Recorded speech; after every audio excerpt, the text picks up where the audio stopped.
Poppy SSC English second পেপারে এই বইটি থেকে ট্যাগ কোশ্চেনের প্র্যাকটিস করা হচ্ছে 91 বা 91 নম্বরে, যে ইলিটারেসি ইজ এ কার্স, নিরক্ষরতা একটি অভিশাপ, nothing is so harmful as it is our national life, as it for our national life.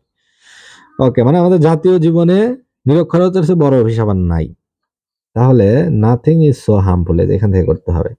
তাহলে নাথিং ইজ সো, তাহলে is it. Yet most of us don't understand this truth, আমাদের অধিকাংশ এই সত্য মানতে চায় না। তাহলে মোস্ট অফ আস, আসের জন্য উই, তাহলে ডন্ট থেকে বের হবে ডু, তাহলে ডু উই। তারপরে it is illiteracy which hampers all the development programs, illiteracy বা নিরক্ষরতা এমন একটি অভিশাপ, এমন একটা ক্ষতিকর দিক যে সকল প্রতিবন্ধকতার সৃষ্টি করে, উন্নয়নকে বাধা দেয়। তাহলে ইট ইজ ইলিটারেসি, তাহলে এটার ট্যাগ হবে isn't it.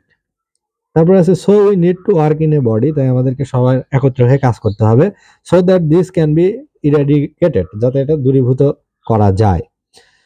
We need to work in a body, we need, তাহলে উই নিড, তাহলে হলো ডোন্ট উই। তারপরে আছে there is nobody who can deny this truth, এই সত্যকে অবহেলা করে এমন কেউই নাই।